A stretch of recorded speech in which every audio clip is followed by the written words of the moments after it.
Assalamualaikum warahmatullahi wabarakatuh. Alhamdulillahi rabbil alamin. Nahmaduhu wa nasta'inuhu wa nastaghfiruh. Wa nusalli wa nusallim ala sayyidina Muhammadin wa ala alihi wa sahbihi ajma'in. Wa la hawla wa la quwwata illa billahil aliyyil azim.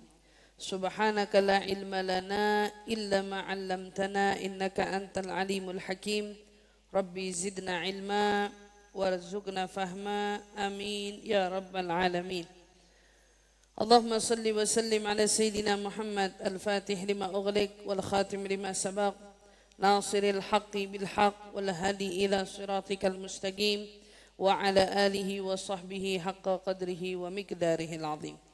Alhamdulillah, segala puji syukur bersama-sama kita panjatkan kehadirat Allah Subhanahu wa taala yang mengumpulkan kita bersama di malam hari ini di tempat yang penuh berkah ini, yang telah bersama-sama baca daripada Maulid Nabi kita Muhammad sallallahu alaihi wasallam di waktu yang memang dianjurkan oleh Nabi untuk memperbanyak sholawat kepadanya. Yang insyaallah Maulid yang dibaca arti lain, solawat-solawat yang kita baca, yang kita tujukan untuk junjungan Nabi kita Muhammad sallallahu alaihi wasallam menjadi tambahan amalan yang mendatangkan kita semakin berdekatan dengan Nabi kita Muhammad sallallahu alaihi wasallam. Karena Nabi katakan, perbanyaklah kalian bersolawat kepadaku di malam Jumat dan pada hari Jumat. Jadi memang malam Jumat itu malam anjuran untuk kita memperbanyak sholawat dibandingkan hari-hari lainnya. Begitu juga hari Jumat. Nah makanya kita nggak heran dari dulu para pendahulu kita, orang-orang tua kita memakmurkan masjid itu dengan Maulid Nabi Muhammad. Ya, orang-orang Betawi yang masih ngamalin ini sampai sekarang masjidnya masih mauludan. Pokoknya kalau datang malam Jumat dia pasti baca Maulid Nabi Muhammad SAW. Nah ini nerusin apa yang dulu leluhur atau orang tua kita lakukan. Mereka ingin terus menjadikan malam Jumat itu malamnya mereka bersolawat kepada Nabi Muhammad SAW. Karena umum aja, kalau kita boleh jujur, malam Jumat atau hari Jumat nggak ada pengajian, barangkali lisan kita akan lupa untuk bersolawat kepada Nabi Muhammad. Karena kita manusia, kadang-kadang sifatnya kita nih senangnya ajak-ajakan. Kalau berbuat kebaikan senang diajak, begitu juga maaf-maaf berbuat keburukan. Makanya gampang banget orang diajak berbuat buruk. Karena sifatnya manusia itu gimana yang ngajak. Kalau orang ngajak dia berbuat baik, pasti kebawa jadi baik. Tapi kalau orang yang ngajak dia berbuat buruk, lama-kelamaan dia pasti terbawa untuk berbuat buruk.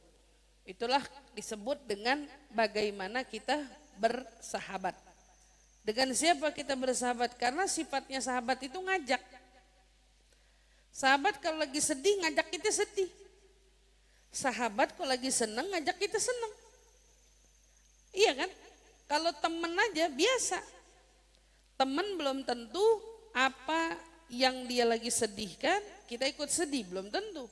Temen lagi bahagia belum tentu ngajak-ngajak kita bahagia karena masih temen. Tapi kalau udah sahabat, apalagi pakai sahabat karib, bestie zaman sekarang bilang gitu ya. Bestie sekarang itu nggak mau sedih sendirian, maunya ngajak. Jadi kalau sedih, sini dong, lagi bete nih, lagi bete. Ngajakin orang buat ikut ngerasain betenya dia. Temen yang dalam banget, ngerasain tuh sedihnya, ngerasain betenya. Ya bisa-bisa dia yang punya masalah, dia yang kagak tidur. Ibu udah punya belum bestie yang begini? Ibu yang punya masalah, dia yang kagak tidur. Enggak. Tapi insya Allah Allah anugerahin sama kita semua sahabat-sahabat yang baik-baik hati ya. Nah, bukan cuma ngajakin kita atau ngehubungin kita kalau lagi galau minta ditemenin. Tapi enggak, kalau lagi bahagia juga gitu. Ternyata saat dia baru terima gaji atau dia lagi dapat rezeki, dia cari kita juga. Alhamdulillah nih, lagi dapat hadiah. Yuk kita makan bakso. Yuk kita jalan kemana gitu. Diajakin gitu ya. Sifatnya manusia senang diajak. Kelihatan dari mana lagi orang senang diajak? Kelihatan. Bagaimana kita kebawa maunya diajak. Ibu ngelihat teman-teman pergi, pengen gak diajak? Maunya diajak. Sifat kita senang diajak. Dan ternyata kelemahan kita juga berawal dari bagaimana diajaknya. Kalau diajak benar, kita jadi benar. Kalau diajak buruk, bisa juga kita jadi buruk. Na'udzubillah min dzalik. Makanya Habib Umar kan dalam qasidahnya salah satunya ngingetin sama kita.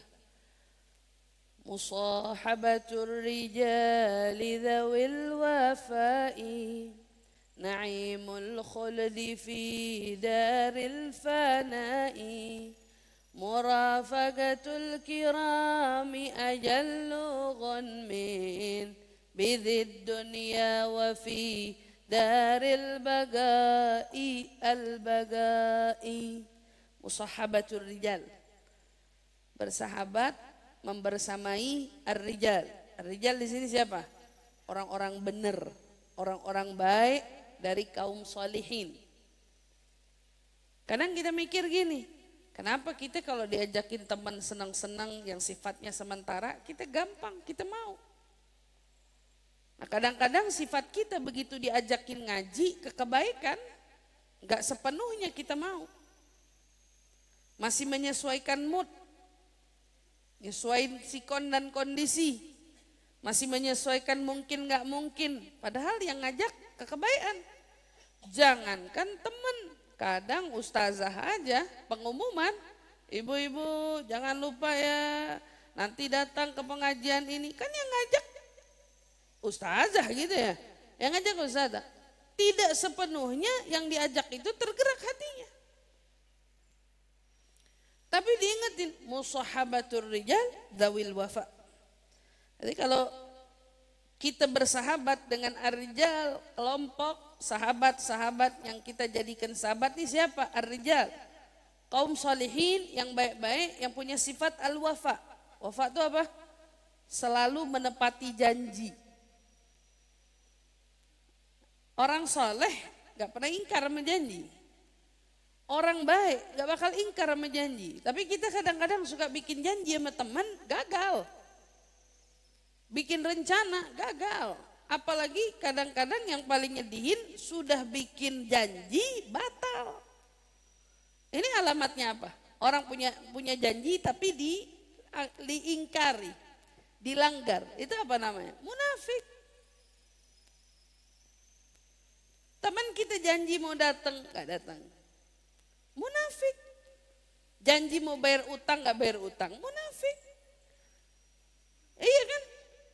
Janji mau ngasih kita hadiah, hati-hati sama janji aja. Tapi kalau berteman sama orang bener, kaum salihin umpamanya, orang-orang baik dari kalangan orang-orang yang dekat sama Allah, sifatnya apa? Tepat janji. Al-wafa, orangnya pinter banget balas budi. Pinter banget nepatin janji. Dzawil wafa. Kenapa? Kalau kita berteman sama dia, naimul khuld fi daril fana, itu nikmat surgawi yang ada di dunia ini. Punya teman-teman baik model kayak begini, apalagi sampai ketemunya bisa dekat sama orang-orang soleh.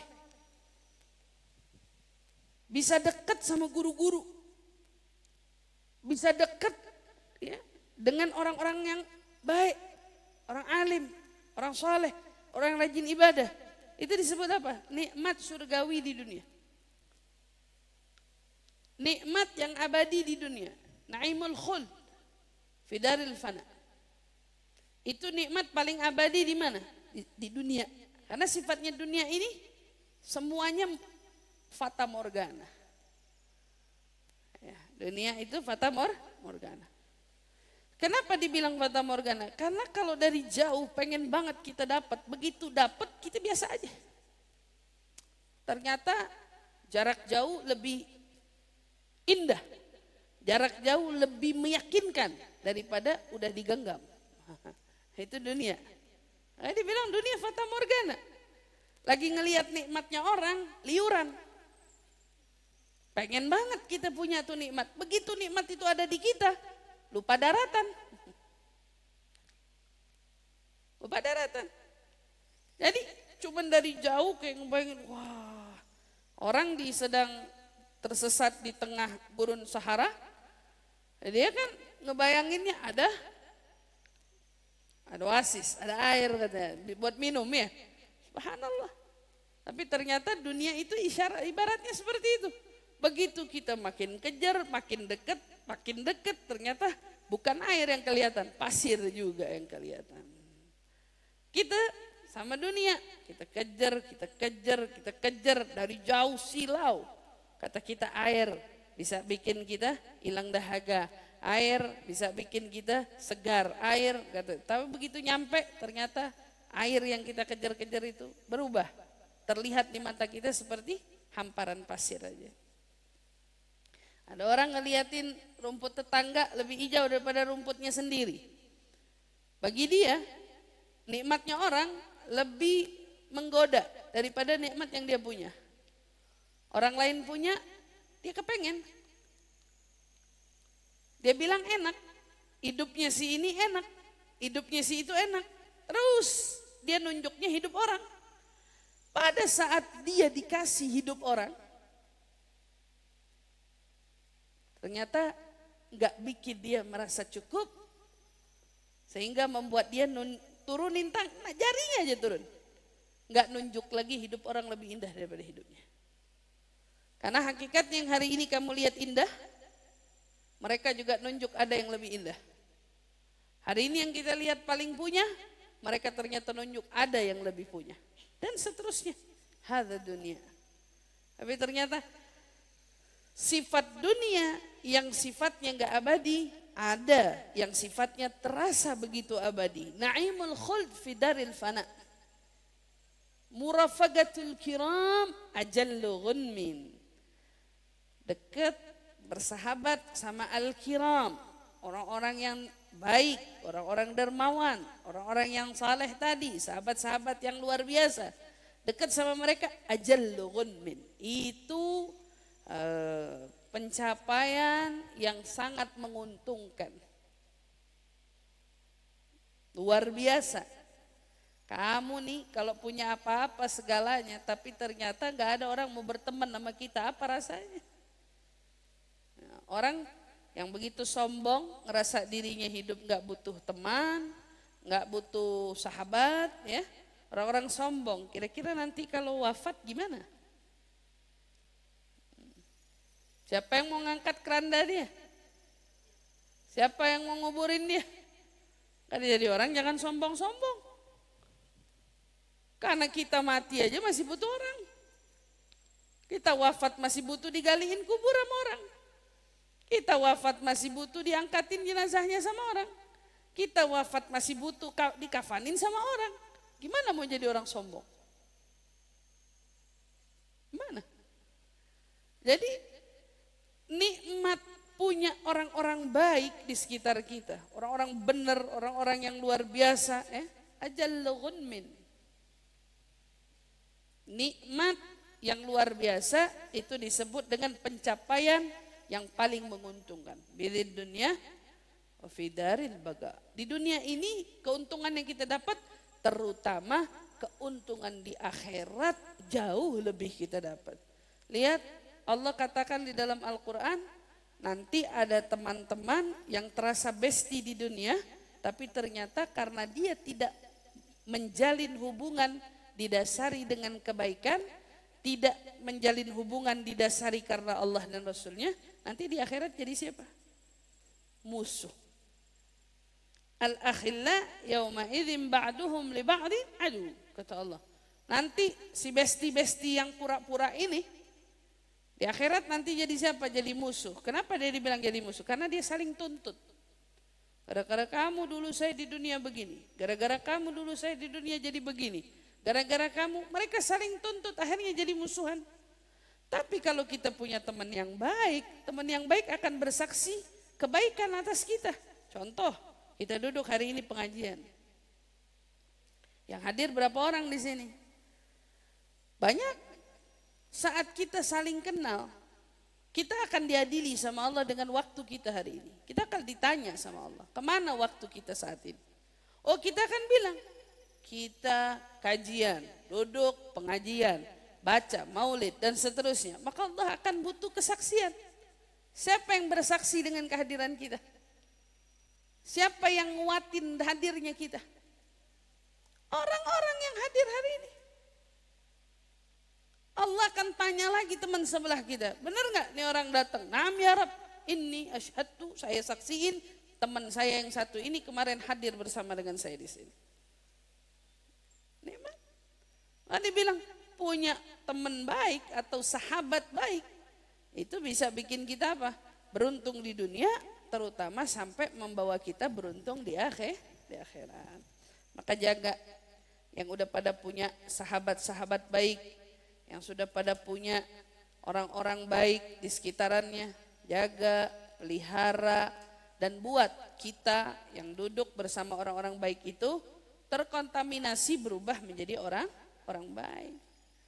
Kitanya ikut berubah menjadi orang baik.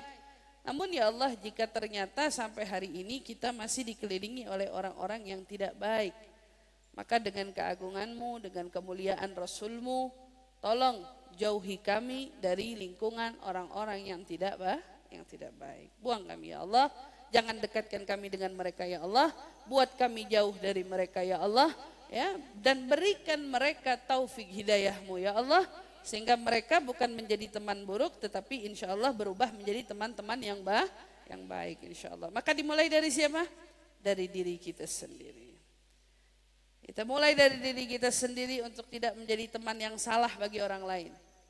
Kita tidak bisa mengatur pertemanan orang terhadap diri kita, tapi kita bisa mengatur bagaimana pertemanan kita dengan orang lain. Orang mau jahat boleh, tapi bagaimana kita mau balas orang jahat atau kita mau ikut orang berbuat jahat, itu pilihan kita. Jadi pantas aja nanti orang yang kita tuntut, ya ternyata ada orang ngajakin orang gosip. Nanti dituntut kan?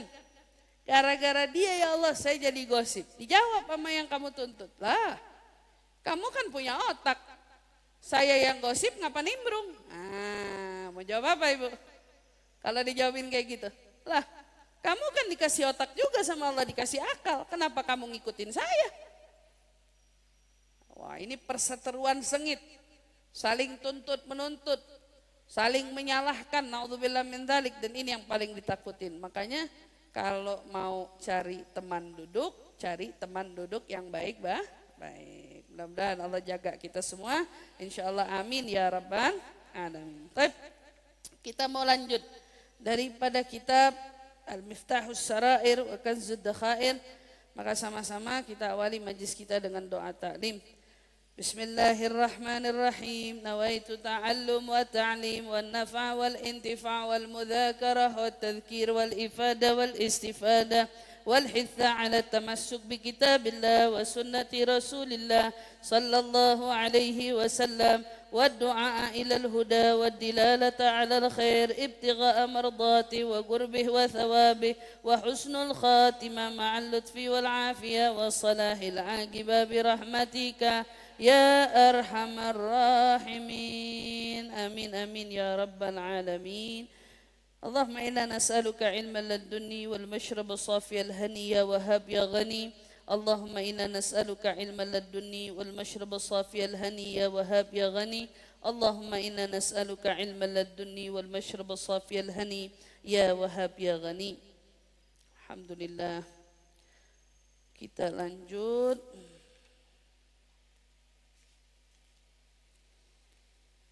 Bismillahirrahmanirrahim. Wa qala al-musannif rahimahumullah wa nafa'na bihi wa bi'ulumihi fid dharain amin. Radiyallahu anna wa ankum wa an sa'iril ummah ajma'in ila an qala ya ibadi law anna awwalakum wa akhirakum wa insakum wa jinnakum kanu ala atqa qalbi rajulin wahidin minkum ma zada dhalika fi mulki syai'a ya ibadi law anna awwalakum wa akhirakum wa insakum wa jinnakum kanu ala afjari qalbi rajulin wahidin minkum ma naqasa dhalika min mulki syai'a ya ibadi law anna awwalakum wa akhirakum wa insakum wa jannakum ijtama'u ala sa'idin wahidin wa sa'aluni fa'utitu kulla insanin mas'alatah ma naqasa dhalika mimma indi illa kama yanqusul makhitu idza udkhilal bahr. Dalam hadis ini, hadisun sahih yang diriwayatkan melalui hadisnya Al-Qudsi, ya. Sahihain, berarti diriwayatin dari mana? Al-Bukhari wa Muslim. Jaa fi sahihain. Hadisnya kuat. Apa hadisnya? Ya ibadi. Allah Subhanahu wa taala berseru menyeru kita semua, wahai hambaku. Bukan satu, hamba-hambaku, bukan abdi, ya ibadi. Berarti di sini ada apa? Ada penegasan untuk kita semua. Karena Allah sedang tidak bicara dengan satu, tapi Allah bicara dengan semua. Mau kamu siapa aja. Allah katakan, lau anna awwalakum wa akhirakum. Seandainya orang-orang dari kelompok terdahulu sampai kelompok hari ini, maksudnya manusia dari yang terdahulu sampai sekarang, dari kelompok yang mana? Manusia maupun bangsa jin. Artinya semuanya. Ya, manusia ataupun bangsa jin. Kanu ala atqa qalbi rajuli wahid minkum. Mereka jadi siapa? Mereka adalah manusia, ya, yang memiliki tingkat ketakwaan paling tinggi. Mereka siapa? Mereka memiliki tingkat ketakwaan paling tinggi. Atqa qalbi rajuli minkum. Dia jadi atqa qalbi rajuli minkum. Kamu dari bangsa terdahulu, ya. Terus ada yang memiliki ketakwaan paling takwa di antara kalian. Allah mau tekanin apa? Mazada fil mulki syai'a. Itu enggak bakal bikin nambah kekuasaan, keagungan aku. Artinya apa? Allah mau kasih tahu, kamu mau jadi orang paling takwa di dunia ini, itu enggak pengaruh buat Allah, karena Allah sudah lebih dulu agung. Allah nggak butuh sedikit pun dari kebaikan kita. Itu yang perlu kita ingat. Kita sholat, kita ngaji, kita ibadah, kita sujud. Itu hakikatnya Allah nggak butuh itu semua. Karena hakikatnya sholat kita, ngaji kita, tunduknya kita kepada Allah, itu adalah kebaikan, kemanfaatan yang kembali untuk kita. Adapun Allah tidak berpengaruh dengan hal itu semua. Kita mau jadi wali lagi min auliyaillah, itu enggak bikin kekuasaan Allah, kerajaan Allah bertambah, enggak. Gara-gara makin banyak orang yang nyembah Allah, Allah makin agung, enggak. Karena dia zat yang sudah agung, mau ditambahin lagi gimana ceritanya? Misal contoh nih, matahari itu sudah panas kan? Panas banget. Saking panasnya luar biasa. Kalau ada orang hari ini ngedekat ke matahari, makin dekat dengan besarnya matahari, terus dia tiba-tiba bawa korek api mau nambah panasin matahari, ada nggak manfaatnya buat tuh matahari? Atau bikin matahari jadi tambah gede gara-gara dia nambahin api? Kenapa? Karena dia punya keutuhan sudah sangat-sangat panas. Sudah sangat-sangat besar, sudah cukup sangat panas. Udah. Nah, mau ditambahin api kayak gimana juga nggak ngaruh buat dia. Kira-kira hari ini kita sholat, kita ngaji, dikira itu pengaruh buat Allah. Allah katakan nggak pengaruh buat saya. Nanti mau sholat, nanti mau ngaji, nanti mau jadi orang baik, nggak ngaruh buat saya. Karena sayanya sudah agung, sayanya sudah besar, sayanya sudah mulia. Enggak gara-gara makin kamu tunduk, saya makin mulia, enggak. Kalau raja makin banyak rakyatnya sujud ke kakinya dia, seolah-olah kerajaannya makin besar, makin banyak rakyat yang patuh sama dia, kerajaannya makin bertahan. Allah mau bilang, oh saya nggak sama dengan itu semua. Jadi kalau ada orang mikir, saya sholat karena Allah lah. Ya, kamu sholat memang karena Allah, lillah, wali ajlillah. Tetapi Allah tekankan bahwa sholatmu itu tidak ada dampak pengaruh apapun bagiku. Kemudian Allah tekankan, ya ibadi, lau anna awwalakum wa akhirakum wa insakum wa jannakum. Kalau seandainya wahai hambaku, sungguhnya jikalau yang terdahulu maupun yang saat ini dari golongan jin maupun dari golongan manusia, lagi-lagi diulang, kanu ala afjari galbi rajuli wahidin minkum. Adanya, kalau tadi orang baik, sekarang kita tukar. Ada orang yang paling buruk hatinya, perangainya, perbuatannya, paling maksiat, paling bobrok lah katakan gitu ya. Paling hancur, paling buruk. Dia punya sifat paling yang paling luar biasa hina. Paling jelek. Allah tekankan lagi, mana gasadzalika bin mulki syai'ah.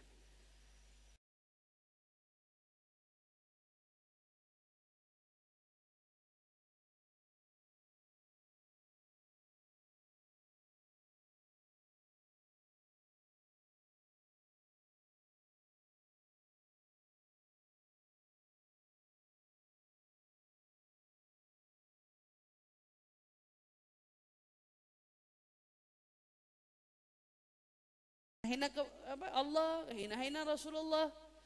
Hakikatnya itu nggak berpengaruh sedikit pun buat Allah maupun Rasulnya. Yang jelek dirinya sendiri. Nggak ada manfaatnya sedikit pun bagi Allah. Kena dampak sedikit aja nggak ada. Allah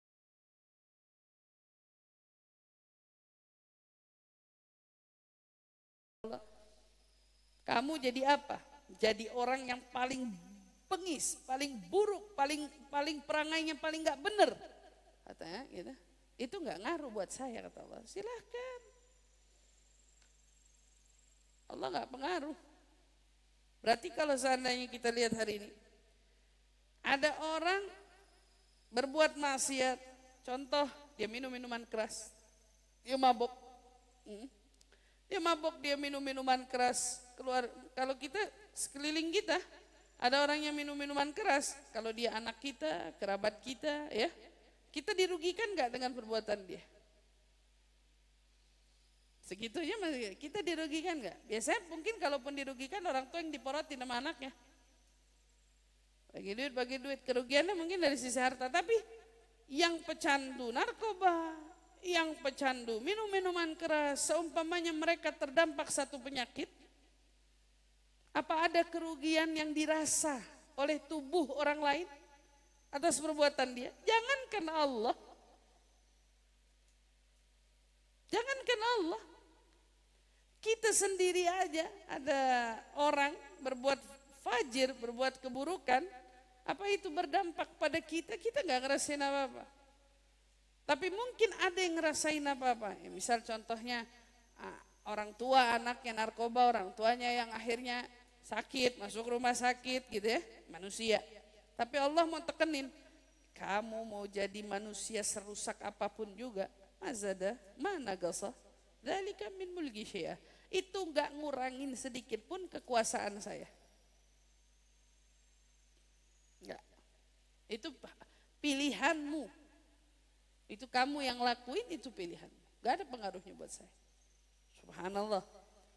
Diingetin lagi, ya ibadi, law anna awwalakum wa akhirakum wa insakum wa jannakum ijtama'a ala sa'idi wahidin wa sa'aluni fa'uti kulla insan mas'alatah ma naqasa dzalika mimma indi illa kama yanqusul makhitu idza udkhila al-bahri. Apa kata Allah, wahai hambaku, seandainya orang terdahulu maupun orang-orang yang sekarang, mereka ngapain? Baik dari jin maupun dari manusia katanya. Mereka semua ngumpul berdiri di atas bukit, mohon sama aku, kata Allah. Ya, ini manusia dikumpulin, jin dikumpulin, dari terdahulu sampai akhir. Dikumpulin semuanya, dijadiin satu di atas gunung, di atas bukit. Mereka semua minta sesuatu sama Allah. Kemudian Allah berikan semua dari mereka permintaannya. Semua. Kalau tadi semua jadi orang baik. Kalau sebelum orang jadi buruk, Allah kasih tahu. Sekarang semua orang datang dari dulu sampai sekarang, jin maupun manusia, ngapain? Minta sama Allah apa yang dia minta. Maka Allah tekanin apa? Mana gasadzalika mimma indi. Yang kuberikan itu kepada mereka tidak mengurangi apapun yang kupunya, kecuali seperti berkurangnya apa? Seperti berkurangnya jarum yang dicelup dalam lautan. Berapa tuh yang ke bawah airnya? Ada nggak jarum? Kamu celup ke dalam lautan, ada nggak yang ngikut airnya? Kata Allah, kalau saya mau kasih semua permintaan kamu, jangan kamu seorang, seluruh makhluk dari yang terdahulu sampai yang sekarang, mereka minta semua hajatnya, dan aku berikan apa yang mereka minta semuanya. Mana gasadzalika mimma indi. Kata Allah, itu nggak ngurangin sedikit pun dari apa yang aku punya. Allah. Hari ini orang minta sesuatu aja, kayaknya meragukan apa yang Allah akan berikan kepadanya. Dan Allah Subhanahu wa taala seolah menekankan pada kita semua bahwa sesungguhnya kekayaan Allah itu di luar batas. Logika kita aja nggak sampai buat mikir ke sana. Kalau hari ini ada orang kaya raya luar biasa, membuat kita terheran-heran dengan kekayaannya. Kenapa harus heran? Mana gasadzalika mimma indi illa kama udkhilal makhitu fil bahri. Gimana kamu bisa heran? Kata Allah, itu enggak ngurangin sedikit pun dari apa yang aku punya, kecuali hanya seperti jarum yang dicelup dalam lautan.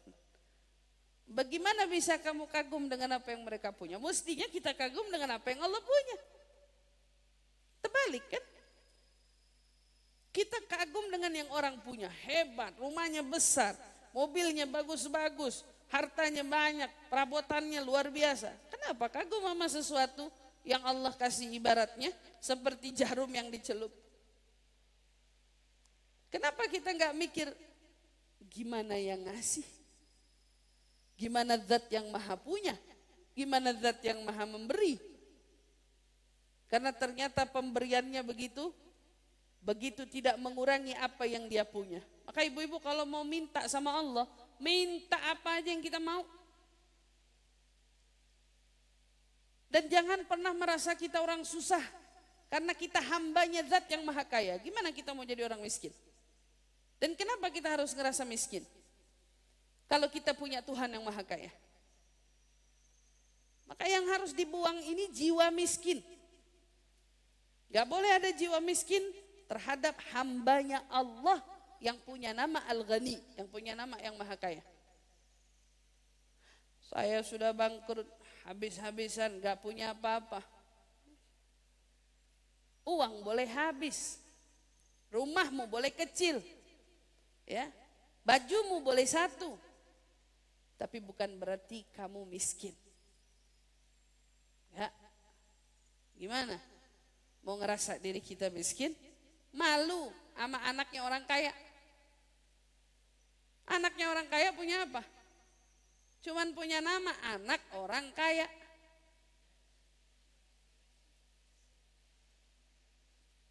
Hari ini kalau kita ketemu anak orang kaya punya bisnis apa? Bapaknya kan yang punya. Tapi dia bisa bangga gak punya apa-apa, punya bapaknya. Naik mobil, weng, gitu. Punya bapaknya. Naik motor, weng, punya bapaknya. Dan apa yang dia dapat dari bapaknya? Gimana anak orang kaya mau sombong? Orang kekayaan bapaknya. Lalu dia merasa dia orang kaya, bukan? Harta bapaknya bikin dia merasa orang kaya. Kita hambanya Allah. Allah maha kaya. Kenapa kita gak ngerasa hamba yang maha kaya? Hamba yang paling kaya. Ditanya. Kalau jalan ngerasain nikmat begitu luar biasa. Alhamdulillah. Senang amat hidup katanya. Iya dong. Masa gak senang? Masa gak gembira? Orang punya status hamba dari Tuhan yang maha kaya. Ini tentang bagaimana cara kita mikir. Karena selama ini banyak orang yang ngiranya miskin, susah, gak punya. Kalau lihat rumahnya kecil berasa gak punya. Kalau lihat ini, padahal orang yang bapaknya kaya lebih malu-maluin lagi. Rumah gak punya, cuman punya kamar, numpang di rumah bapaknya. Makan dari masakan orang tuanya. Dia cuman punya jajan dari uang jajan dari orang tuanya. Sama aja mirip sama kita kan. Uang jajannya, uang sakunya anak orang kaya itu bagian rezeki yang Allah berikan sama kita. Tapi harusnya tidak memupuk jiwa miskin dalam diri kita. Kitanya harus merasa begitu berharga. Kenapa? Karena kita adalah hambanya Allah yang maha kaya. Bagaimana kita ngerasa miskin sementara Allahnya yang punya segalanya. Dunia seisinya punya dia. Bahkan saking kayanya dia gak ngerasa dunia ini ada nilainya. Gak ada. Gak ada artinya. Ada orang kaya di Meksiko beli mobil yang paling mahal masa ini, saat ini, sama dia ditanam di tanah. Digali tanah, dia masukin mobil yang paling mahal itu yang dia beli ke dalam tanah. Orang-orang bilang gila, ini orang gila katanya. Masa mobil segitu bagus ditanam di tanah? Waktu ditanya jawabannya sederhana. Ini semua gak ada artinya. Oh, kaya banget dia. Mobil dikubur, bukan dia yang dikubur. Mobil dikubur. Tapi apa pesan moral yang dia mau sampaikan? Ini gak ada artinya. Ini gak ada artinya. Raja Alexander yang keberapa saya lupa. Waktu meninggal dunia pesan sama ajudannya, nanti kalau saya wafat, masukin saya peti tapi tangannya saya keluarin. Aneh-aneh pesannya, tapi ternyata di balik wasiatnya ada pesan moral. Pesan moralnya apa? Memesankan kekuasaan, kekayaan yang ada dalam genggaman. Begitu mati ketinggalan semua. Yang dibawa cuman jasad doang. Mana tuh kerajaannya? Mana tuh hartanya? Semua gak ada. Tangan kosong, gak bawa apa-apa. Jabatan semua ketinggalan di belakang. Nah, gimana kita hari ini mau tergiur, mau mau merasa seolah-olah sulit mencapai sesuatu atau rasanya malu ingin bermimpi atau memiliki cita-cita mencapai sesuatu. Kenapa? Kalau kamu yakin Tuhanmu adalah Allah, maka sebetulnya kau harus paling merasa aman hidup di dunia ini. Paling ngerasa tenang, kayak anak orang kaya senang aja hidupnya, gak ada pikiran apa-apa. Kenapa? Punya bokap orang kaya, punya bapak orang kaya. Kata anak-anak sekarang kan bilangnya gitu, tenang dia. Bangun tidur gak mikir, tidur lagi gak mikir, gak pernah ngurusin hal-hal yang perlu diurus, enggak. Kenapa? Terlalu merasa aman punya orang tua orang kaya. Sekarang kita bisa ganti, orang tua berwaktu. Ada waktunya masa kejayaan, ada waktunya dia jatuh. Ada waktunya dia ada dan ada waktunya dia tiada. Tetapi satu-satunya zat yang senantiasa ada, dia Allah Subhanahu wa ta'ala. Kenapa kita harus merasa bersandar aman dengan manusia yang sifatnya nanti akan tiada? Ketimbang kita meyakinkan diri kita untuk merasa aman kepada zat yang akan selalu ada. Mestinya kan kita lebih nyandarin diri kita sama Allah. Lebih yakinin diri kita sama Allah. Maka diingetin, fakun abdallahi haqqan fi kulli umurik. Maka kamu jadilah hamba Allah yang hak, yang sejati dalam setiap segala urusanmu. Jangan jadi hamba Allah tuh berwaktu. Kadang-kadang kita suka jadi hambanya Allah tuh berwaktu gimana? Ya kadang-kadang saat lagi butuh, lagi ada masalah, lagi butuh sama sesuatu agar dapat jalan keluar dari masalah. Wah kita gencar banget ibadah, zikiran gak mutus. Bahkan kadang-kadang untuk mencapai satu keinginan, rela puasa Senin Kemis sekian bulan, gak mutus. Saya pernah ketemu orang, dapat jodoh, dia janda, nikah lagi. Subhanallah, ceritanya dia mau cerita sama kita bahwa dia dapat pasangan yang lebih ideal dari mantan sebelumnya. Walaupun sebelumnya ini pasangannya bukan bercerai hidup, meninggal dunia. Ini walhasil setelah dia menjanda beberapa tahun, dapat lagi lah ini pasangan. Waktu dia dapat pasangan ini, dia udah buka hatinya ceritanya. Saat itu dia siap mencari jodoh. Saat dia siap cari jodoh, gencar puasa Senin Kemis. Dia cerita, saya puasa Senin Kemis Ustazah. Terus tahajud 3 bulan gak mutus, hebat. Lagi punya mau, tahajud gak mutus, kata dia, hebat. Saya bilang, iya heran Ustazah, itu waktu setiap jam 3 kayak ada alarm yang bangunin. Bangun, ibadah doa lancar, begitu nikah susah bangun tahajud lagi. Kacau.